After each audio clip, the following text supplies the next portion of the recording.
one of the things that I have said frequently is that we have to keep in mind that the Gospels themselves represent not the first generation of followers of Jesus, but in some instances, the second and even third generation of the followers of Jesus.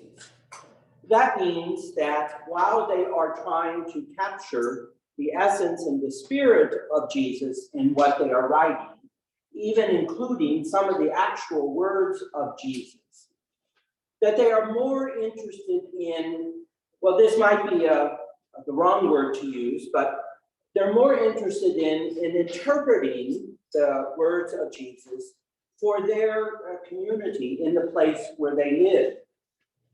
It's not helpful that a Palestinian Jew is speaking to a 30 to 40 years later totally Gentile community steeped in the ways of the Roman Empire.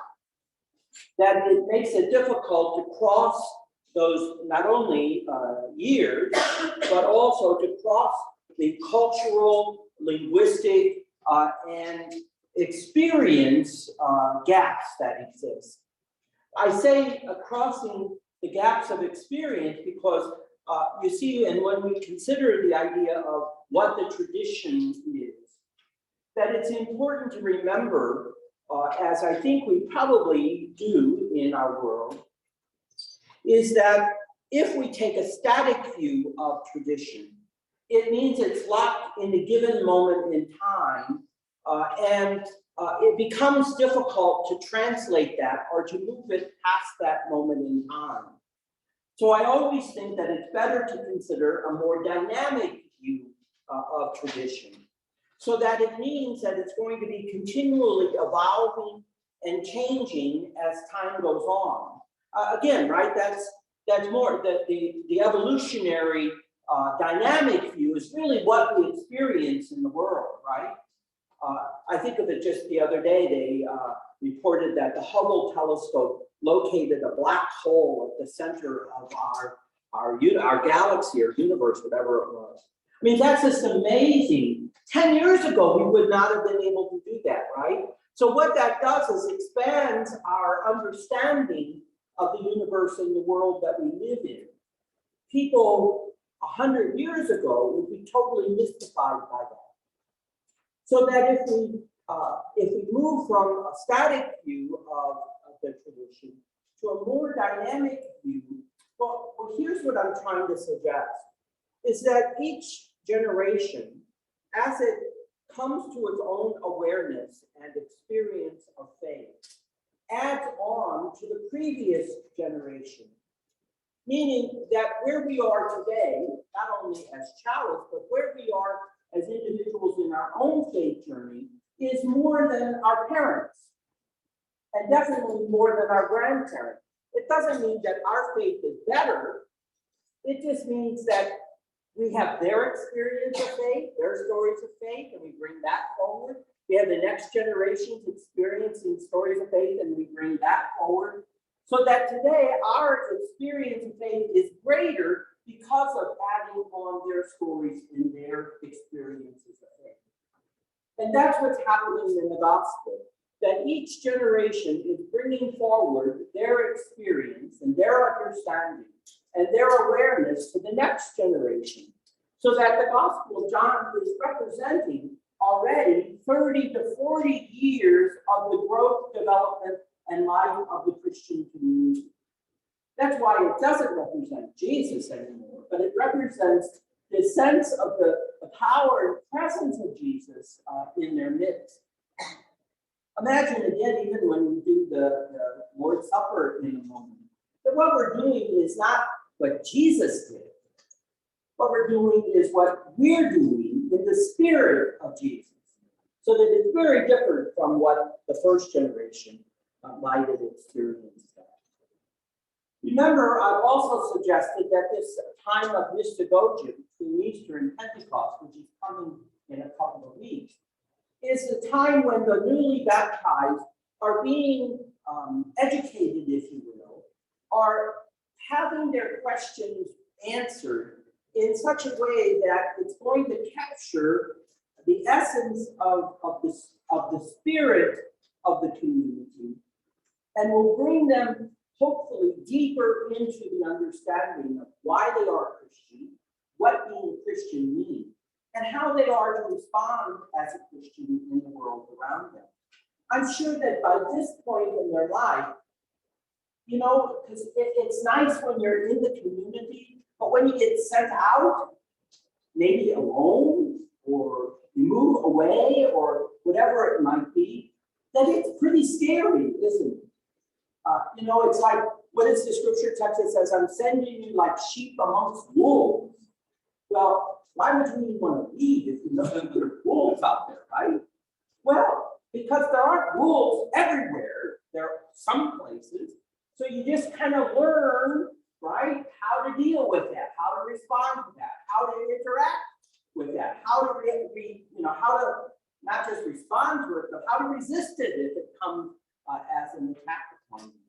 So today, as I suggested in the special edition of the E-Sojourner, that it begins to make the scriptures begin to make the shift toward Pentecost. And what that means is we're already getting some of the pieces of the story that will be necessary for understanding what Pentecost is about. And as they get pieces of the story, they're going, as you get pieces of the story, that when you get there, you go, oh, that's already familiar. It's like when I do a tour, I always like to have people understand the history, the culture, the geography, the architecture, all of that before. And because sometimes when you get to those places, you're just so overwhelmed with what you're seeing and experiencing that you lose the experience, that you don't see what it is, because you just, you know, kind of in a, you know, and you just totally lose consciousness of what's right before you, and you miss it. So that's what's happening. So that today, two things happen. It's clear that in this farewell address that Jesus is giving, that John wants us to imagine Jesus saying to his disciples before Good Friday, before Easter, and so forth. That's where we are in the flow of John's gospel. That really, it's the spirit of Jesus speaking to a community 40 years later. It's like, so are you feeling alone yet? Are you feeling like you really are? I mean, are you really, and people in the community are probably going, no, we don't. We're kind of lost, right? We're being attacked on all sides. Even there's dissension within the community itself as to where we're going and what we're going to be doing and how we're doing it. No, we don't feel it at all. That there's nothing strong sense of connection and rootedness, because we're being uprooted in the story. And that's really for the newly baptized, remember, that the challenge to them is, you know, they may lose their family, they may lose their homes, they may lose everything. And so they're just on the verge. They don't know what's going to happen next week. So they need something to hold on to, or to have an awareness. And all of us, I think, want this sense. We're not alone in this. That we don't stand alone. That we're not just that there's a community that we're a part of, but we're not, you know, right? In that sometimes, at least I find on Facebook, you go, wow, that person is having the same thoughts. Wow, that person is going through the same experience. Wow, because it's so easy, right? Because you're the only one. And Kelly and I were talking ahead of time, and it's like, you know, what we're experiencing this chalice is no different than what hundreds of thousands of congregations across the world, especially in the United States, are experiencing the same thing. So we're not alone in what we're facing, what we're going through, and who we are. We're not alone in that at all. That there's lots of ways that we can discover from their stories and their experiences and their challenge how to do it ourselves. So part of this is, and if you saw the special edition of the Sojourner, the word that gets used in English today is advocate. But the Greek word in the text is parakletos, or parakletos. And parakletos means, if you break the word apart, para means for, and kletos is for the speaking to or the speaking of. So that the idea that the gospel writer is trying to suggest is that Jesus is saying, you know, you have me. You know what I said. But okay, sometimes you forget. So that the advocate or the paraclete is there that will enable you to speak, to do, and to respond in the way that you know to be true. We all need that extra help and that extra support. If you saw the special edition of the e-sojourner, it was also in the Jewish tradition that the idea of advocacy or this role of the paraclete is also in what you're doing. So that when you do good things for others, or when you're engaged in speaking up for something, that you're doing what you're supposed to be doing in reference to the advocate or advocacy. All right? So here's the thought. I got to thinking about it, and Carla mentioned in the chat about teaching for 31 years and being at a school for 23 years, and she's changing schools, leaving the school, and you know, it's like, especially Carla and Rebecca's teacher, and I know as a teacher, it's like sometimes you must wonder, is anybody getting what you're talking about? Does that happen?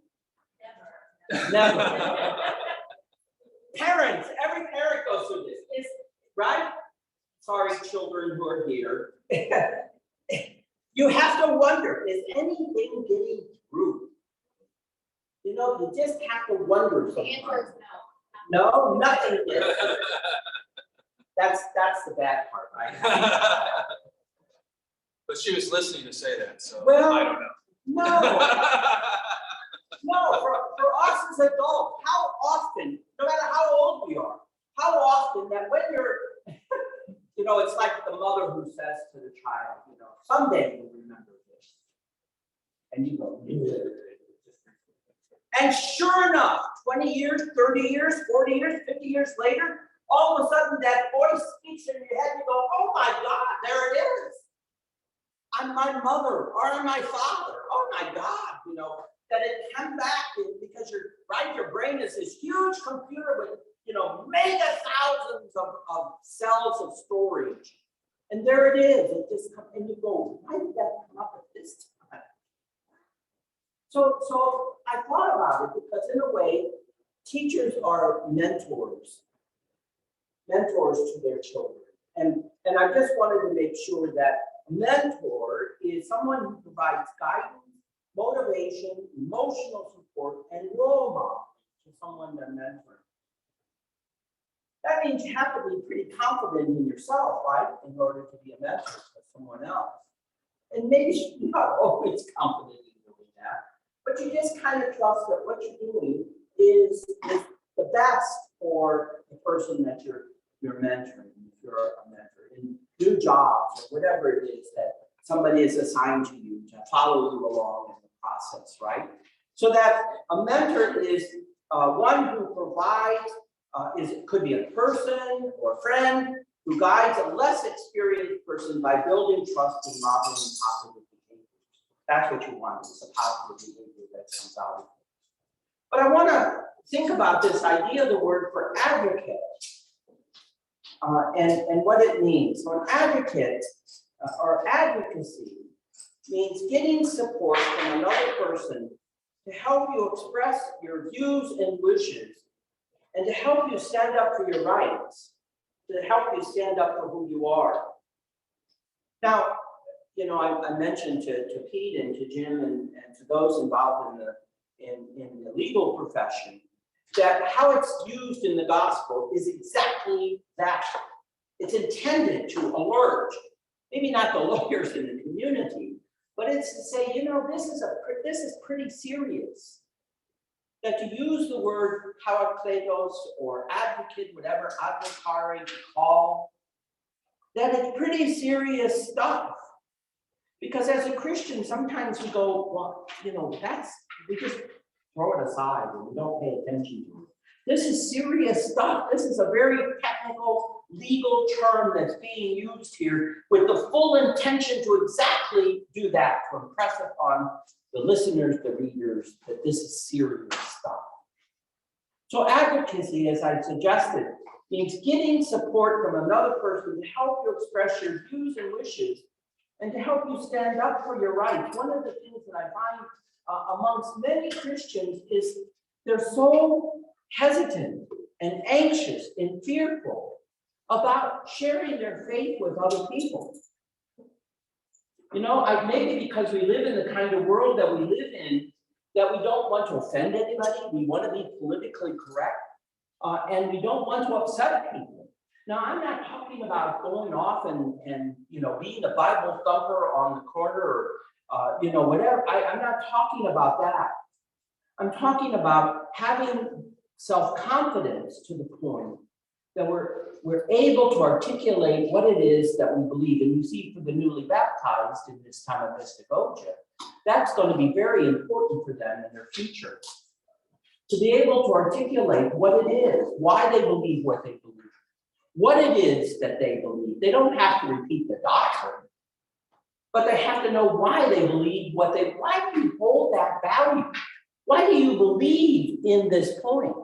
And so the gospel is saying, if you're there, if you're uncertain and unsure and fearful and anxious about being a disciple of Jesus, then the advocate is going to be in your midst to help you and to enable you to do what you need to do to be as strong as you could be in your life and in your faith as a follower of Jesus. So there's one resource I got, and this may or may not make any sense, but the resource said there are 3 types of advocacy. Maybe you already know this, right? That there's self-advocacy, that sometimes we just have to be our own advocate for ourselves. It refers, in this resource, refers to an individual's ability to effectively communicate, convey, negotiate, or assert his or her own interests, desires, needs, and rights. That's a lot, isn't it? So that's not only about in life, but it's also within our Christian community, within our Christian life. I think of this in terms, I shared that Rosemary Bradford Ruther, right? That may not be a name, there's your $100 theological author of the day, right? That she was one of the very early feminist theologians in the United States. And I remember reading her book, and it's like, wow, one, what she's saying is really good. And 2, wow, this is a woman saying these things. Because when you grow up in a church where only men have been the speakers, it's like, okay, but that's only part of the voice. And what she and subsequent women who have moved into feminist thinking and liberation theology, that they've moved to the point where it's like, and this is what Elizabeth Sushil Fiorenza said, claim your story as being legitimate, authentic, and true. Meaning, how often do we get women's story in the scripture? Sometimes.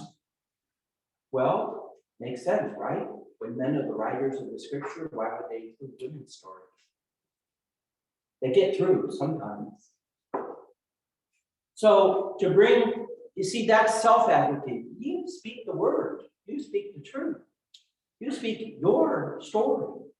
Hear your voice. It's like the first song, join your voice to the song that gets sung, and the more voices that gets connected to the song that's being sung, you see it becomes a much louder voice.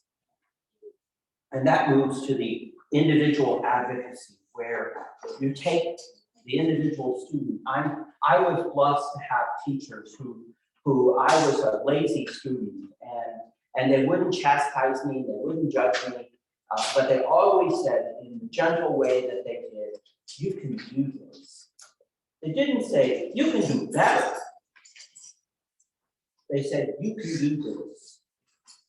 I believe it is in you to do this better. And thankfully, that did move me along and did give me the self-confidence. That's the one-to-one advocacy. And the final advocacy is about systems advocacy. That's about changing policies, laws, or rules that impact how someone lives their lives. These efforts can be targeted at a local, state, national agency.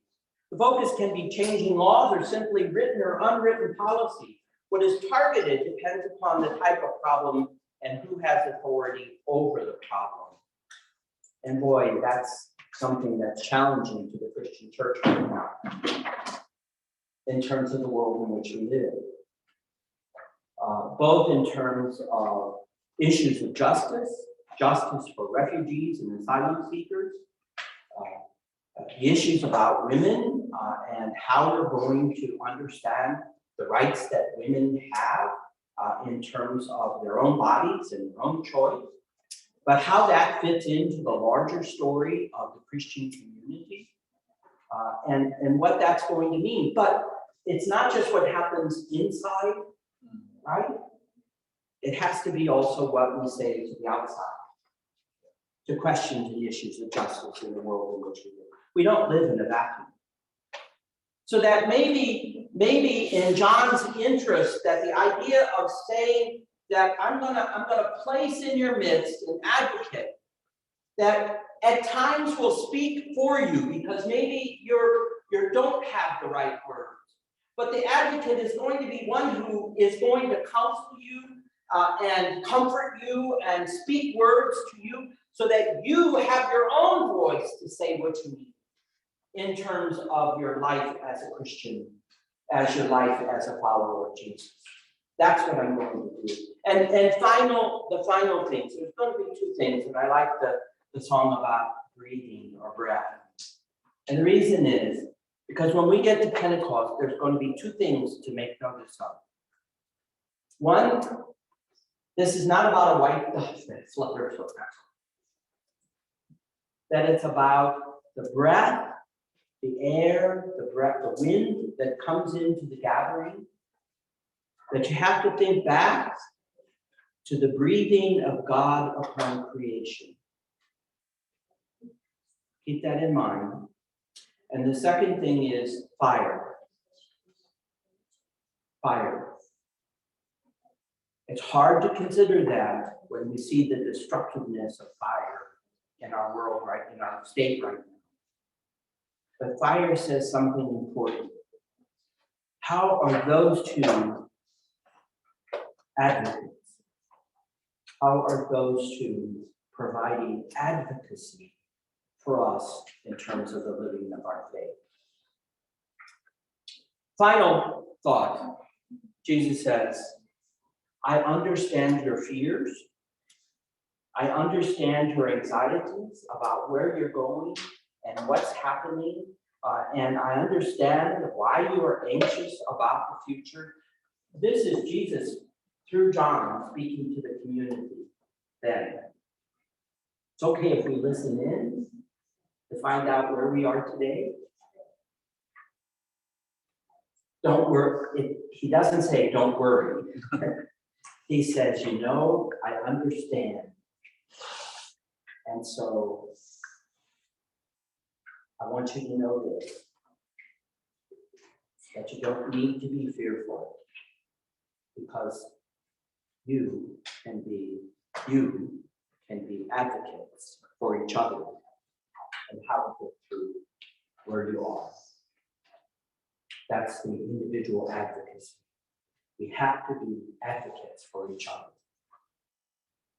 as we move forward adding our story, being open enough to let other stories become a part of our story. We have to be advocates for each other. That's how we survive. That's how we will persevere, and not just survive and persevere. That's how we will thrive and flourish.